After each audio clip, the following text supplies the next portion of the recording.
बिस्मिल्लाहिर्रहमानिर्रहीम अस्सलामुअलैकुम वरहमतुल्लाहि वबरकातुहू। कैसे हैं आप सब लोग? उम्मीद है आप सब बिल्कुल ठीक होंगे। अल्लाह पाक आपको हमेशा खुश रखे, आमीन सुम्मा आमीन।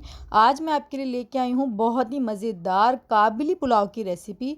काबली पुलाव जैसा कि एक पख्तून रेसिपी है और बहुत ही कम इंग्रेडिएंट्स में ये बनती है। बहुत लजीज बनती है ये। आप बनाएंगे तो इंशाल्लाह आपको बहुत बहुत पसंद आने वाली है।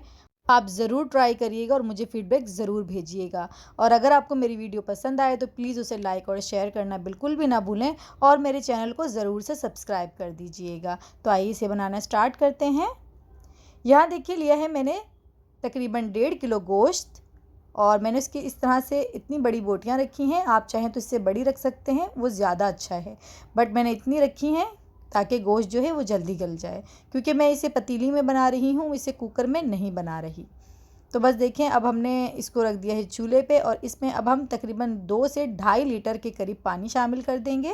और इसमें हमने और कुछ भी शामिल नहीं करना, कोई गरम मसाला नहीं, कोई लहसुन अदरक नहीं, क्योंकि इसकी जो ट्रेडिशनल डिश है वो इसी तरह से तैयार होती है कि उसमें कोई भी ज़्यादा मसाला ऐड नहीं होता। इसी तरह से इसका जायका बहुत अच्छा निकल के आएगा, क्योंकि ये एक पख्तून डिश है तो इसमें गोश्त के जायकों को नुमाया रखा जाता है, इसीलिए ये बहुत ही सिंपल और बहुत ही मज़ेदार बनते हैं। तो बस देखिए, यहाँ पर मैंने गोश्त को अच्छे से बॉईल कर लिया है। तकरीबन इसको 1.5 से 2 घंटे लगे हैं। तो बस इसी तरह से हमने इसको बॉईल कर लिया है और इसकी जो यखनी है वही हम इस चावल में इस्तेमाल करेंगे। तो अब इसको हम हटा लेंगे और एक दूसरा पतीला ले लेंगे हम, और इसमें हम ले लेंगे 1 कप ऑयल। आप ऑयल की जगह घी भी शामिल कर सकते हैं, आपकी मर्ज़ी है। अब यहाँ मैंने 4 अदद मीडियम साइज़ के प्याज ले लिए थे, जिसे मैंने बारीक बारीक कट कर लिया है। और हमने इसको बहुत ज़्यादा फ्राई वगैरह नहीं करना है। बस यहाँ देखें हल्का सा कलर आ गया है प्याज में। तो अब हम इसमें शामिल कर देंगे गाजर, और मैंने यहाँ 3 अदद मीडियम साइज़ की गाजरें ली थी, जिन्हें जूलियन में कट कर लिया है। तो बस इसको थोड़ा सा हम पका लेंगे। और अब हम इसमें 2 टेबल स्पून चीनी शामिल कर देंगे, ये ज़रूरी है, तो इस डिश में ये ज़रूर जाती है। और अब यहाँ देखिए मैंने तकरीबन 1/4 कप के करीब शामिल किया है इसमें काली किशमिश। अगर आपके पास काली किशमिश नहीं है तो आप हरी भी शामिल कर सकते हैं। तो देखिए मैंने इसको तकरीबन यहाँ 4-5 मिनट पकाया है इसी तरह से। और अब मैं इसमें से आधा जो मेवा है वो निकाल लूँगी। तो बस अब हमने इसको निकाल लिया है और अब मैं इसमें शामिल कर दूँगी गोश्त। तो मैंने यखनी में से तमाम जो गोश्त है वो निकाल के इसमें डाल दिया है और अब हम इसको थोड़ा पका लेंगे इस तरह से। और अब हम इसमें शामिल करेंगे नमक। तो आप अपने टेस्ट के अकॉर्डिंग शामिल करिएगा, जैसा आप पसंद करते हैं, बट मैंने यहाँ 2 टेबल स्पून नमक इसमें शामिल किया है।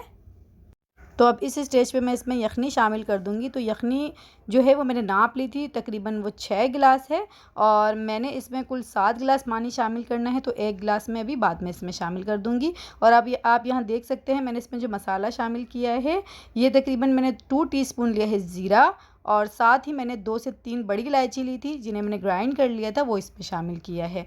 और अब यहाँ इसमें चावल शामिल कर देंगे हम। और आप देख सकते हैं कि मैंने इसमें कोई भी ऐसा स्पाइस नहीं डाला है। और अब यहाँ 1 गिलास पानी जो है वो मैंने शामिल कर दिया है। और बस अब हम इसको हल्का सा हिलाएंगे, बहुत ज़्यादा हम इसको नहीं हिलाएंगे, उससे चावल जो हैं वो टूट जाते हैं। इसे कर देंगे हम कवर।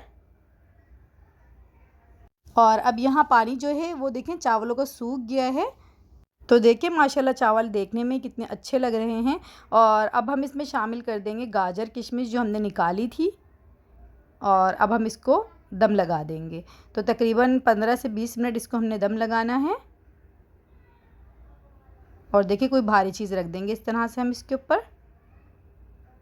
और तकरीबन 15 मिनट हो गए हैं, तो अब मैं इसको चेक कर लेती हूँ। और ये देखिए माशाल्लाह कितना अच्छा इसको दम आया है और बहुत बहुत मज़ेदार ये बने हैं। आप देखें, देख के आपको अंदाज़ा हो रहा होगा कि एक एक चावल का जो दाना है वो बिल्कुल अलग है और बहुत बहुत टेस्टी बने थे माशाल्लाह। ये आप बनाएंगे तो इंशाल्लाह आपको बहुत पसंद आएंगे, आपकी फ़ैमिली को भी बहुत पसंद आएंगे। तो आप ज़रूर ट्राई करिएगा और प्लीज़ मुझे फ़ीडबैक ज़रूर भेजिएगा। फ़ीडबैक ज़रूर भेजा करें, उससे हमें खुशी होती है कि हम इतनी मेहनत करते हैं तो हमारी मेहनत वसूल हो जाती है। जब आप फ़ीडबैक भेजते हैं तो हमें बहुत अच्छा लगता है। तो अब देखिए बस इसे कर लिया है मैंने डिश आउट और माशाल्लाह देखें अल्हम्दुलिल्लाह बहुत बहुत लजीज बने हैं ये, बहुत ज़्यादा। और आप देख सकते हैं चावल का दाना दाना बिल्कुल अलग है। तो बस फिर आपने ज़रूर ट्राई करना है, मुझे फ़ीडबैक ज़रूर भेजना है। फिर मिलते हैं इंशाल्लाह नेक्स्ट रेसिपी में। दुआ में याद रखिएगा। अल्लाह हाफ़िज़।